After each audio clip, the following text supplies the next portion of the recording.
Bueno,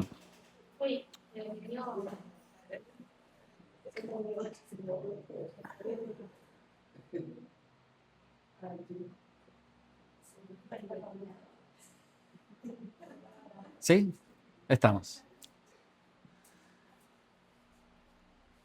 Las Escrituras nos enseñan de que somos edificados, ¿sí? Por medio de la Escritura, como casa espiritual.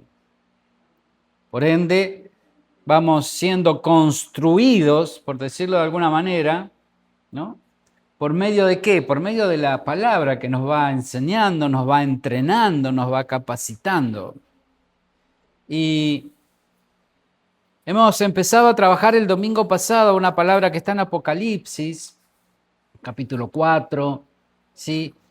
Que dice así: después de esto miré y he aquí una puerta abierta en el cielo, y la primera voz que oí como de trompeta hablando conmigo dijo: sube acá y yo te mostraré cosas que sucederán después de estas.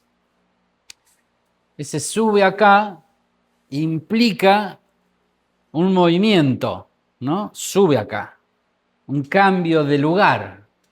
Por eso le puse como título al sermón: mudando de lo terrenal a lo eterno. ¿Sí? Todos sabemos lo difícil y complicado muchas veces que resulta mudarse, pero fundamentalmente el mudarse implica un movimiento, ¿no? Debemos movernos, mover cosas, dejar tal vez nuestra comodidad y dar un paso, muchas veces hasta un paso de fe, podríamos decir. ¿Por qué? Porque desconocemos muchas veces el lugar a donde vamos, pero bueno, si estamos siendo guiados por el Señor, sabemos que el camino por delante está asegurado. Cuando, cuando Juan recibe esta palabra de parte del Señor, cuando se le aparece Cristo, él estaba ¿dónde? Exiliado. Y como siempre me gusta decir, a mí me gusta imaginar mucho, ¿no? Porque el hecho de imaginar, ¿no? Me lleva un poco, tal vez, a ampliar un poco el entendimiento. Y yo me imagino exiliado en la isla de Patmos, una isla paradisíaca, ¿no? Juan se levantaría, supongo yo, a las 11 de la mañana, ahí despertaría, ¿no? Imaginemos, déjeme imaginar a mí, ¿sí? Entonces diría, bueno, ¿qué voy a hacer hoy? Bueno, voy a hacer lo mismo de ayer, pero más despacio, bien, bien tranquilo. Iría a buscar tal vez unas frutas para desayunar. Su compañero le diría, tráeme algunas a mí también, ¿no? El compañero de piso, ahí. Porque yo también tengo ganas de desayunar fruta. ¿Creen que esa era la vida de Juan en la isla de Patmos? ¿Cómo imaginamos a un hombre exiliado en una isla en la época de los romanos? Bueno, yo me puse a investigar un poquito, porque es interesante poder ver el contexto de cómo se desarrollan las cosas. Porque por lo general nosotros leemos el papel, leemos la escritura, leemos la Biblia muy rápidamente, ¿no? Y a veces somos demasiado literales en lo que leemos. Por eso es importante leer detenidamente la escritura y poder meterse en ella para poder tener una interpretación más exacta. Y lo que investigué dice: estar exiliado en Patmos era esencialmente una condena de trabajos forzados en una prisión al aire libre. La isla era un lugar rocoso, estéril y aislado en el mar Egeo. Allí el apóstol Juan enfrentó duras condiciones de vida, trabajos agotadores en las minas y aislamiento social, ya que el Imperio Romano solía enviar allí a disidentes políticos y religiosos. Ese era el contexto que estaba viviendo Juan. Ahora, en medio de ese contexto, Juan ve al Señor. Y el Señor le da el mensaje para las 7 iglesias. Y le dice, escribe a las 7 iglesias. Ahora, después de esto, dice Juan, cuando leíamos antes el versículo 4, ¿después de qué? Después de que el Señor le dio las cartas a las diferentes iglesias, a las 7 iglesias. Después de escribir las cartas, Cristo nuevamente le habló. Ahora, por eso yo digo, es importante el contexto, ¿no? Me imagino que Juan pudo haber pensado, listo, ya vino Jesús, ¿no? Ya está todo resuelto. ¿Por qué? Porque la presencia de Cristo que es sinónimo de que todo está solucionado. ¿Verdad? Tal vez Juan o cualquiera de nosotros, no sé, hubiera esperado lógicamente que cuando apareció el Señor y le habló, le dijera algo más o menos así, ¿no? Supongo yo. Vine para rescatarte de esta situación tan injusta que estás viviendo. Creo que tiene lógica lo que estoy diciendo, ¿no? Podríamos haber estado esperando que Dios nos sacara de una situación tan tremenda, injusta, que estábamos padeciendo. ¿Qué hizo el Señor, no? ¿Qué hizo el Señor? Pero el Señor no lo sacó del exilio, ¿sí? No lo sacó de la isla, no lo sacó de su problema. Qué loco, ¿no? Lo desafió a cambiar de ambiente. Le dijo, sube acá. Puso por delante una puerta abierta, dice la Escritura, ¿no? La puerta que le daría acceso a qué? A un ámbito en el cual todo lo terrenal, lo externo, lo temporal, no podía afectar su vida. Un ámbito celestial, un ámbito donde Cristo gobierna. Tremendo, ¿no?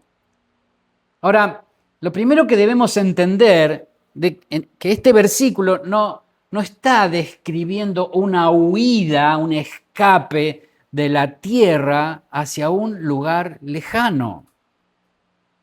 Podríamos imaginar eso, ¿no? Porque tenemos la tendencia que, como seres humanos, a lo que no vemos o no conocemos, tratamos de imaginarlo. Entonces, hemos dicho que cuando hablamos de cielo, no es que lo que vemos donde están las estrellas y el sol, sino que es un ámbito espiritual donde gobierna Cristo. Entonces, no estamos hablando de una huida de la tierra hacia un lugar lejano. ¿Por qué digo esto? Porque Juan no deja Patmos en ningún lugar, pero comienza a ver desde un plano totalmente diferente. Juan es elevado a una percepción de las cosas totalmente diferente. Comienza a ver y a percibir ya con una mirada celestial, pero con sus pies puestos en la tierra. ¿Qué nos muestra esta realidad? El cielo no es solo un destino futuro, sino una realidad presente que puede ser discernida y vivida aún desde la tierra. Cuando hablamos de este sube acá, no estamos hablando de un cambio físico. Ahora nos vamos a hacer espíritu y vamos a volar por entre las nubes porque Cristo me dijo sube acá. No estamos hablando de un cambio de lugar, estamos hablando de una transformación interna que solo es producida, hermanos, cuando decidimos dar ese paso de sube acá. ¿Sí? Juan no deja de estar en Patmos. Su realidad externa no cambia, hermanos, no cambió. Lo que sí cambió radicalmente fue su capacidad de percibir, ¿sí? Juan comienza a ver desde otro plano, una mirada totalmente diferente de la vida. Ver desde la perspectiva divina implica dejar de interpretar la realidad únicamente desde lo inmediato, ¿sí? Y comenzar a percibirla desde la lógica de Dios. Totalmente diferente su lógica a la nuestra. Dios no actúa como nosotros pensamos que deberían ser las cosas. Uno de los ejemplos que más recuerdo y me gustan es la vida de José. Nada tenía que ver todo lo que vivió con lo que Dios le había dicho que iba a pasar con su vida, ¿sí? ¿Por qué decimos esto? Porque el tiempo, el sufrimiento y la historia y el propósito de Dios adquieren otro sentido.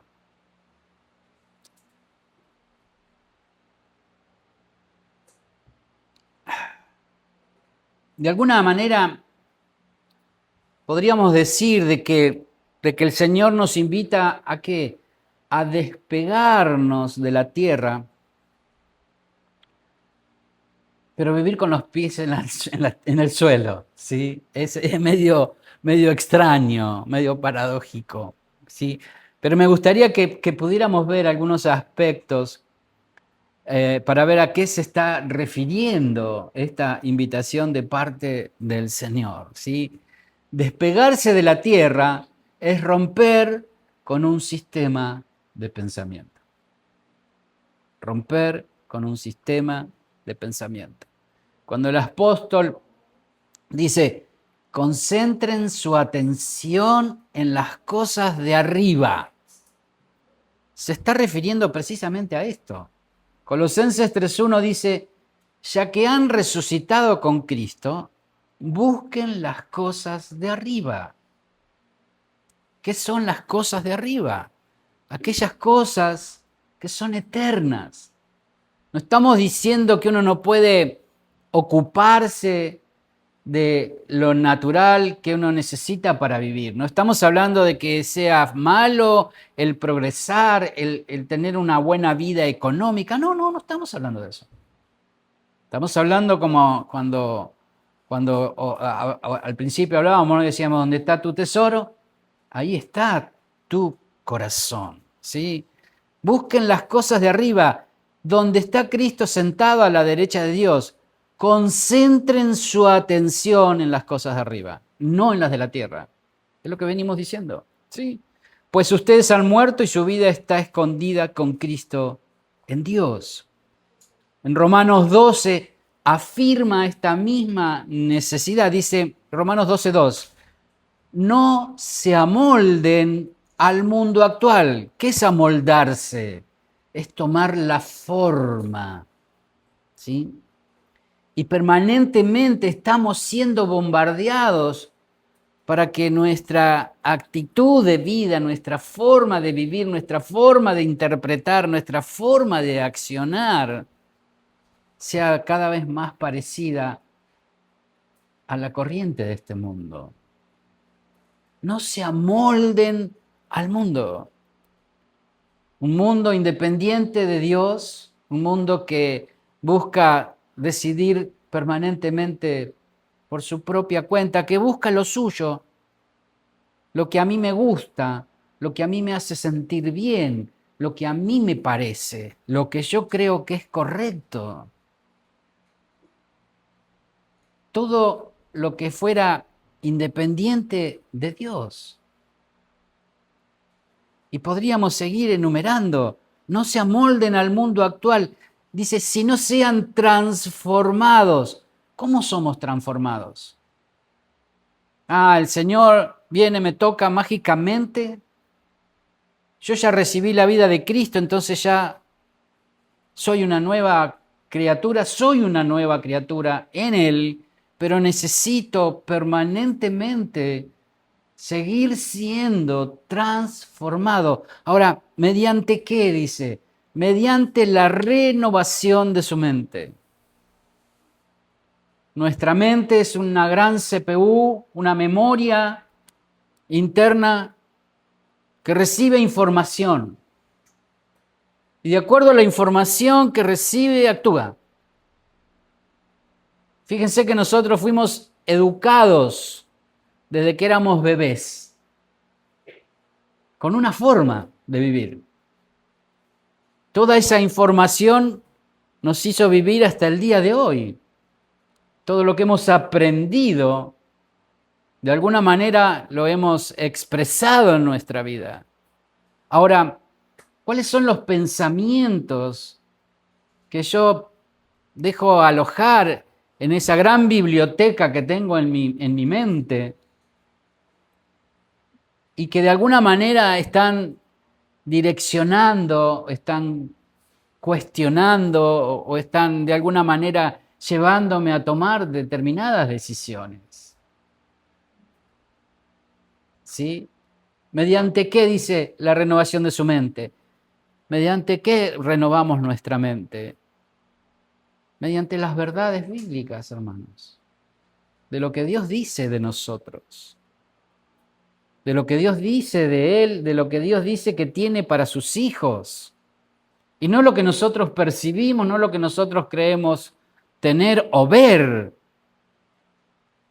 ¿Por qué dice que hay que renovarse en nuestra mente? Porque así, dice, podrán comprobar cuál es la voluntad de Dios, que es buena, agradable y perfecta. Señor, yo no sé qué hacer, no sé qué decisión tomar. Genial. Necesitamos estar permanentemente siendo renovados en nuestra mente, hermanos.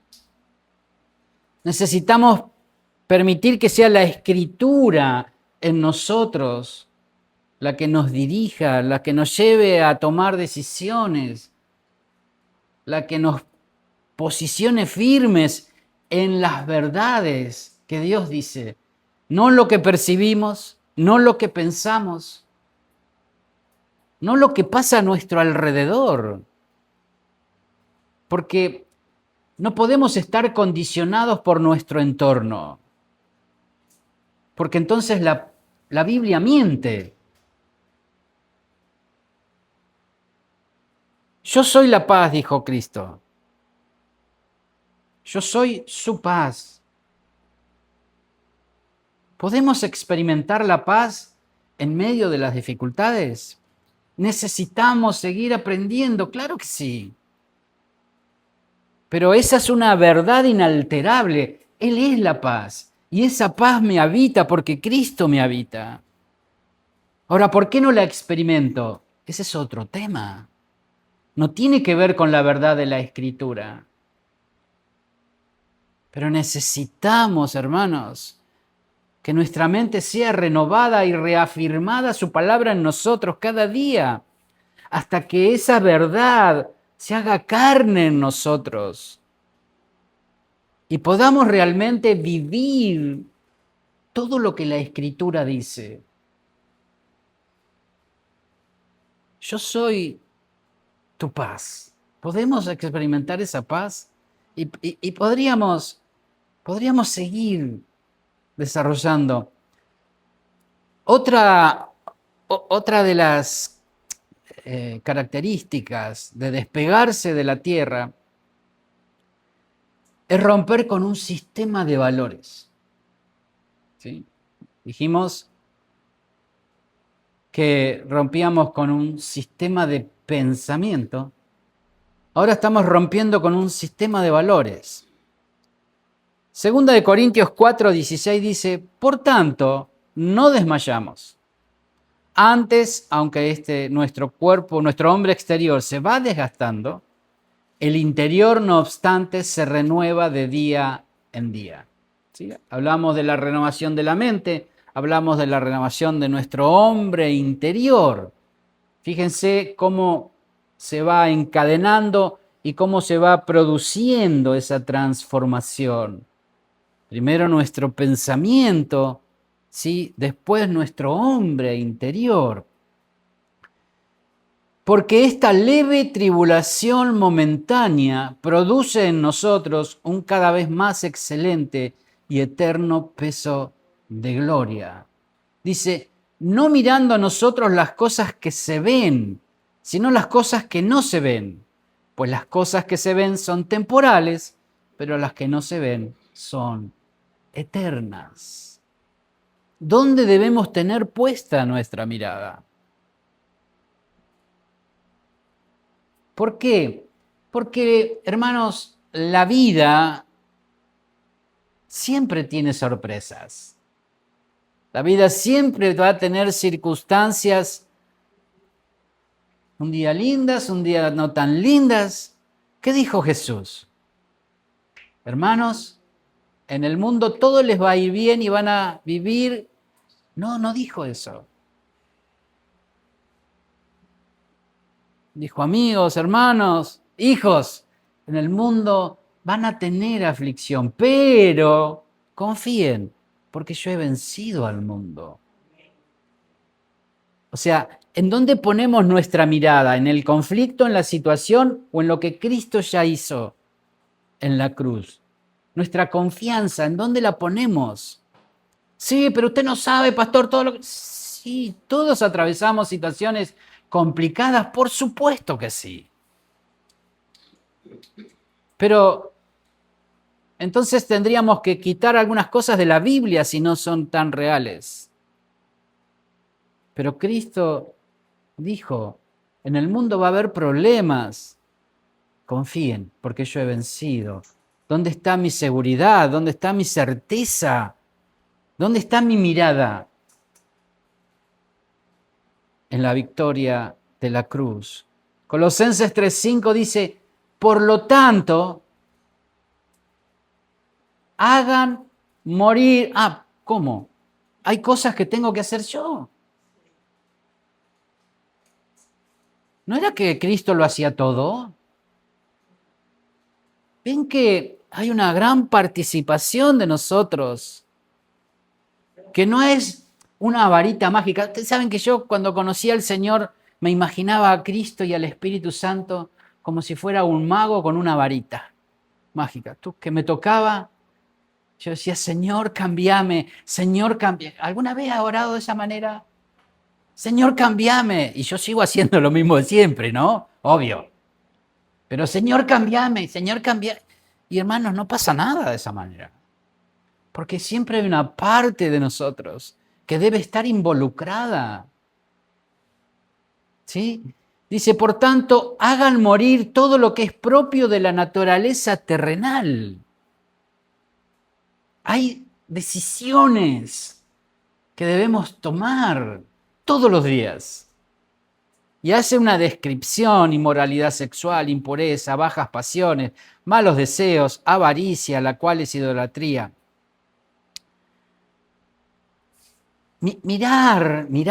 ¿Sí? Mirar desde la realidad celestial produce un cambio de perspectiva en todas las maneras de considerar los valores que nos gobiernan. Totalmente. ¿Qué es lo que gobierna mi vida? ¿Qué tengo en valor por sobre todas las cosas? ¿Cómo observo la vida? ¿Cómo veo las situaciones que estoy atravesando? ¿Desde qué mirada? Sube acá. Sube acá. Es un desafío a qué, hermanos? A avanzar. Un desafío a crecer. Es un desafío a superar. No porque la situación vaya a desaparecer. Como dijimos, Juan siguió en la isla de Patmos exiliado, pero él pudo mirar las cosas de una perspectiva totalmente diferente, a pesar de estar donde estaba. ¿Por qué? Porque la situación en ese lugar, en esa posición, no podía condicionar su vida. Despegarse de la tierra provoca un cambio, y esto es maravilloso, un cambio de gobierno. ¡Wow! Gálatas 2:20, muchos lo conocemos de memoria, dice, con Cristo estoy juntamente crucificado. Y fíjense lo que dice, lo que sigue diciendo, y ya no vivo yo, pero hago lo que quiero. ¿Cómo es eso? Yo me manejo como a mí me parece. Yo actúo como creo que es mejor. ¿No? Cuando quizás todos recordemos alguna vez el día que nos hablaron de Cristo y nos hicieron repetir una oración, ¿no? Muchas veces le predicamos a la gente, ayer hablábamos un poco también con los hombres, le predicamos a la gente y después que le decimos que es aceptar al Señor y le decimos, bueno, repetí conmigo, ¿no? Y hacemos la oración. Si confesares que Jesús es el Señor y creyeres en tu corazón, bla, bla, bla, bla, ¿sí? Pero fíjense lo tremendo, esa confesión que hacemos. Estamos confesando de que Jesús es el Señor. Para nosotros, esa palabra no tiene tanta relevancia. Para la época de los apóstoles y de la primera iglesia tenía muchísima, porque el único señor de la época era el emperador, era el rey, considerado un dios. Y él como señor era dueño de las personas, de las propiedades, de decidir quién vivía y quién moría. Él era Señor. Reconocer a Cristo como Señor es reconocerlo a Él como dueño de mi vida, como soberano de mi vida, como el Rey de mi vida, como el que gobierna mi vida en todo sentido. Ya no vivo yo, mas Cristo vive en mí. Y lo que ahora vivo en la carne, lo vivo en la fe del Hijo de Dios, el cual me amó y se entregó a sí mismo por mí. Creo que pueden ir surgiéndonos preguntas a medida que vamos escuchando la Escritura. ¿Estoy muerto realmente?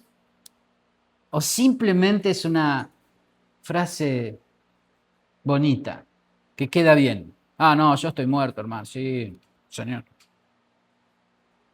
¿Realmente experimentamos esa muerte que es algo diario, no pasa en un instante? Porque la cruz fue un acontecimiento histórico, la crucifixión, pero la cruz es algo continuo, permanente. La crucifixión fue un acontecimiento histórico, pero la cruz es algo que debimos vivir a diario, hermanos. A diario.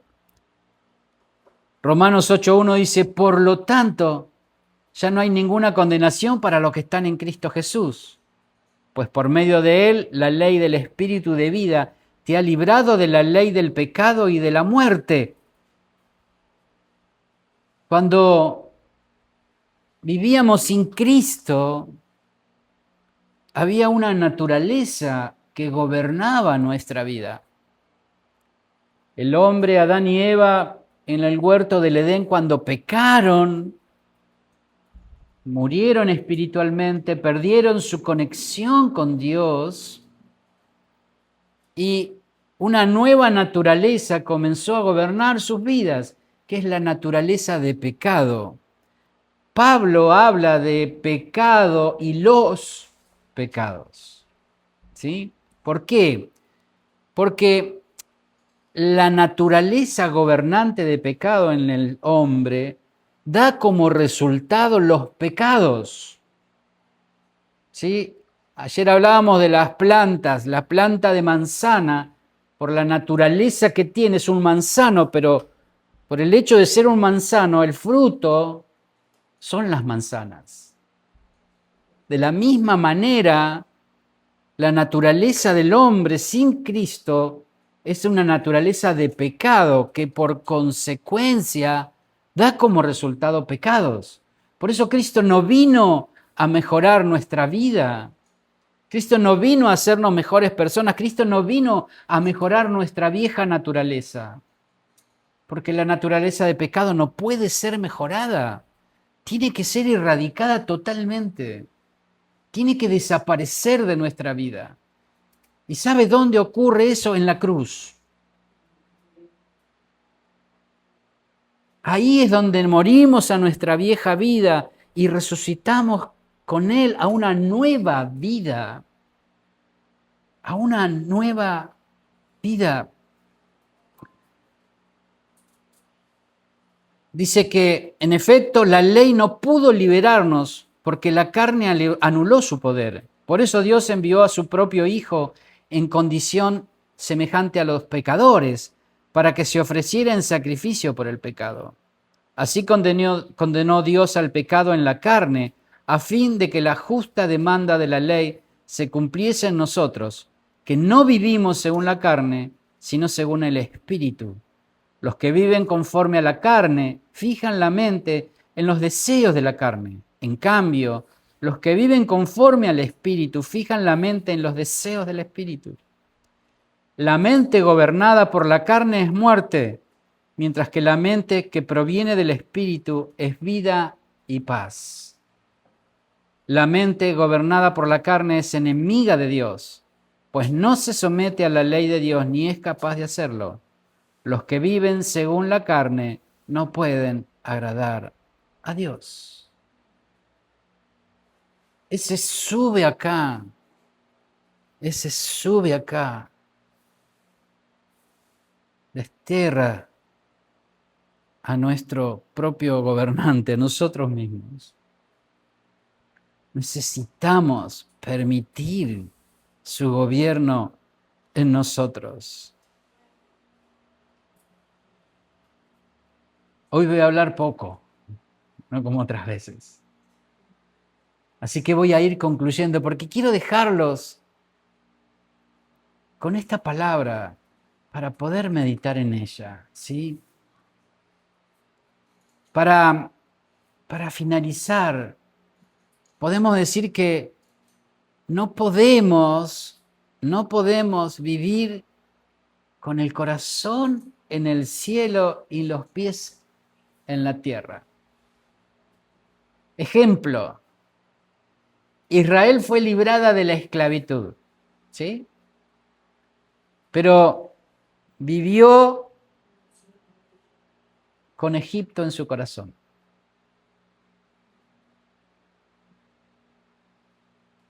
Fue rescatado de la esclavitud, fue por el desierto 40 años. Y a pesar de que habían sido hechos libres, en su corazón seguía permaneciendo ese lugar. No podemos tener esa ambivalencia, querer vivir lo celestial con las leyes terrenales, con las normas que establece nuestra alma, con las cosas que pensamos que deberían ser o nos gustaría que pasaran. Nunca podremos vivir conforme al propósito de Dios si vivimos de esa manera. El sube acá es un cambio de ámbito, hermanos. Nos proporciona una nueva manera de pensar y de ver las cosas. No interpretamos desde el alma, interpretamos desde el espíritu. No vivimos por el alma, no vivimos por la carne, sino que vivimos por el espíritu que nos habita, ¿sí? También nos permite reordenar nuestro sistema de valores. Dejamos de ser el centro de la película, hermanos. Ya no somos el héroe, ¿sí?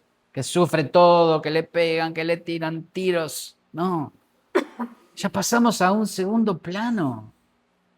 Nuestra escala de valores comienza a ordenarse.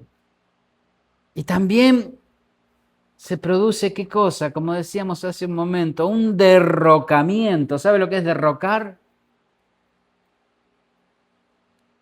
Derrocar es quitar de su puesto, ¿sí?